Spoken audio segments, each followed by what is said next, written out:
সারি সারি ঝাউবন, বালুর নরম বিছানা, সামনে বিশাল সমুদ্র। কক্সবাজার গেলে সকালে বিকালে সমুদ্র তীরে বেড়াতে মন চায়।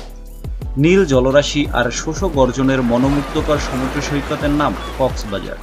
অপরূপ সুন্দর, বিশ্বের বৃহত্তম সমুদ্র সৈকত কক্সবাজার। কক্সবাজার বাংলাদেশের সবথেকে আকর্ষণীয় পর্যটন স্থান। এখানে রয়েছে পৃথিবীর দীর্ঘতম বালুময় সমুদ্র সৈকত, যার দৈর্ঘ্য প্রায় 122 কিলোমিটার। এই এলাকায় আছে বেশ কিছু সুন্দর সুন্দর স্পট। সবগুলো কভার করতে হলে বেশ কয়েকবার যেতে হবে, তবে ভালো একটি প্ল্যান আপনাকে স্বল্প সময়ে পুরো কক্সবাজার কভার করতে সাহায্য করবে। আসুন দেখে নেই তেমন একটি ভালো মানের কক্সবাজার ট্যুর প্ল্যান। তবে হ্যাঁ, ভিডিও শুরু করার আগে আপনি যদি আমাদের চ্যানেলে নতুন হয়ে থাকেন তাহলে এখনই সাবস্ক্রাইব করে বেল বাটনটি ক্লিক করুন, কারণ তা না হলে এই রকমের ইন্টারেস্টিং সব ভিডিও আপনার হাতছাড়া হয়ে যাবে। কক্সবাজারের সবগুলো স্পট কভার করতে হলে মোটামুটি 3 থেকে 4 দিন সময় লেগে যাবে, তবে 3 রাত 2 দিনে মোটামুটি কক্সবাজারের সবকিছু ঘুরে আসা যায়। প্রথম দিন রাতে ঢাকা থেকে বাসে অথবা ট্রেনে রওনা দিয়ে সকালে কক্সবাজার পৌঁছাবেন। হোটেলে চেক ইন করে হালকা বিশ্রাম করে সকাল 11টার মধ্যে চলে যাবেন লাবণী বিচ।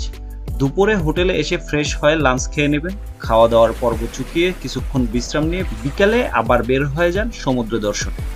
সারা বিকেল সন্ধ্যা বিচে কাটিয়ে হোটেলে ফিরে আসুন, অথবা সন্ধ্যার পরে বার্মিজ মার্কেটে ঠু মারতে পারেন, অথবা লাবণী বিচের আগে ঝাউবনের কাছে মাছ ভাজা খেতে পারেন। ভোরের সূর্যোদয় দেখতে চাইলে রাতে তাড়াতাড়ি ঘুমিয়ে যান। দ্বিতীয় দিন ভোরের কক্সবাজার সমুদ্র সৈকত অন্যরকম সুন্দর। এই সৌন্দর্য দেখা থেকে বঞ্চিত হবেন না।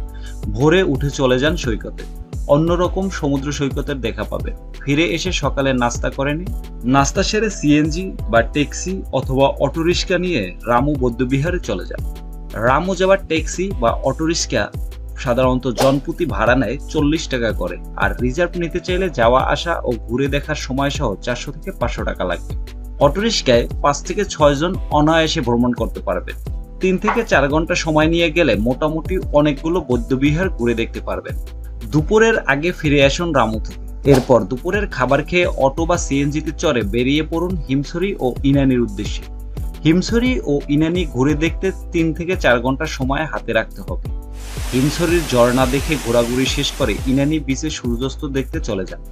সূর্যাস্ত দেখে কক্সবাজার ফিরে কিছুক্ষণ বিশ্রাম নিন। সন্ধ্যার পরের সময় চাইলে বিচে কাটিয়ে দিন। কেনাকাটার প্রয়োজন হলে বার্মিজ মার্কেটে ঢু মারতে পারেন। রাতের খাবার খেতে পারেন কক্সবাজারের ঝাউতলার কোনো রেস্টুরেন্টে। সেই সাথে সেখানে রেডিয়েন্ট ফিশ ওয়ার্ল্ড ঘুরে দেখলে ভালো লাগবে। তৃতীয় দিন পরদিন সকালে নাস্তা সেরে চলে যান ট্রলার ঘাটে। যে কোনো অটো চালককে বললেই হবে মহেশখালী যাবে। ট্রলার ঘাট হতে চাইলে স্পিড বোট রিজার্ভ নিতে পারবেন, অথবা লোকাল ট্রলারে যেতে পারবেন মহেশখালী। মহেশখালী ঘাটে গিয়ে দরদাম করে ইজি বাইক অথবা রিক্সা ঠিক করে ঘুরে দেখুন মহেশখালীর দর্শনীয় স্থানগুলো। মহেশখালী ঘুরে দেখা শেষ হলে ফিরে আসুন কক্সবাজারে। বিকেল সন্ধ্যার সময়টুকু শেষবারের মতো আবারও বিচে কাটিয়ে নিন। রাতের খাবার খাওয়া শেষে আপনার ফিরে আসার সময়ের আগেই বাস কাউন্টারে চলে যান। কোথায় থাকবেন? অফ সিজনে সাধারণত অগ্রিম বুকিং না দিয়ে গেলেও হোটেল রুম পাওয়া যায়, তবে পিক সিজনে অগ্রিম হোটেল বুকিং দিয়ে যাওয়াই উত্তম।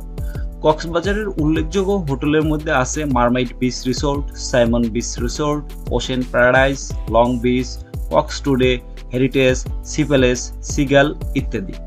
মান ও সুযোগ সুবিধা অনুযায়ী বিভিন্ন ধরনের হোটেল রয়েছে। আপনার বাজেট এবং চাহিদা অনুযায়ী বিভিন্ন মানের হোটেলে 1000 থেকে 20,000 টাকা দিয়ে রাত্রি যাপন করতে পারবেন।